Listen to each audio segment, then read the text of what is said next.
வணக்கம். இது ஹிந்து தமிழின் முக்கிய செய்திகள்.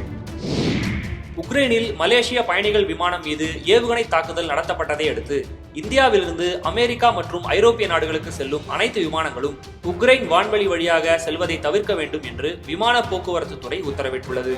உக்ரைன் சம்பவத்தை அடுத்து பிரதமர் நரேந்திர மோடியின் சிறப்பு விமானம் உட்பட 100க்கும் மேற்பட்ட விமானங்கள் மாற்று வழியில் செலுத்தப்பட்டன என்பது குறிப்பிடத்தக்கது. ஹஃபீஸ் சயீதை சிறையில் அடைக்க வேண்டுமானால் அவருக்கு எதிராக வலுவான ஆதாரம் வேண்டும்.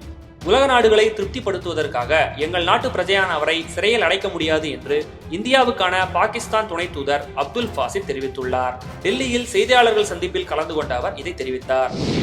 முல்லை பெரியாறு அணை நீர்மட்டத்தை உயர்த்தி 142 அடி வரை தண்ணீர் தேக்கி வைக்க எடுக்கப்பட்ட நடவடிக்கை தமிழகத்திற்கும் தமிழக மக்களுக்கும் வழங்கப்பட்ட நீதி என்று சட்டப்பேரவையில் தமிழக முதல்வர் ஜெயலலிதா தெரிவித்துள்ளார்.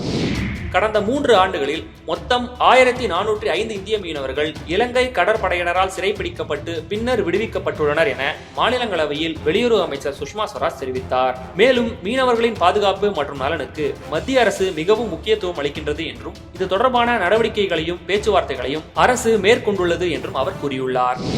ஈராக் மீதான அமெரிக்க தாக்குதலுக்கு கண்டனம் தெரிவித்து நாடாளுமன்றத்தில் தீர்மானம் நிறைவேற்றிய பாஜக காசா விவகாரத்தில் இஸ்ரேலுக்கு கண்டனம் தெரிவிக்க தயங்குவது ஏன் என மாநிலங்களவையில் மார்க்சிஸ்ட் கம்யூனிஸ்ட் கட்சி உறுப்பினர் சீதாராம் யெச்சூரி கேள்வி எழுப்பியுள்ளார். முன்னதாக காசா தாக்குதல் குறித்து உடனடி விவாதம் கோரி எதிர்க்கட்சியினர் அமளியில் ஈடுபட்டதால் மாநிலங்களவை 2:30 மணி வரை ஒத்திவைக்கப்பட்டது. மேலும் விரிவான செய்திகளுக்கு tamilthehindu.com இணையதளத்தை பார்க்கவும். நன்றி.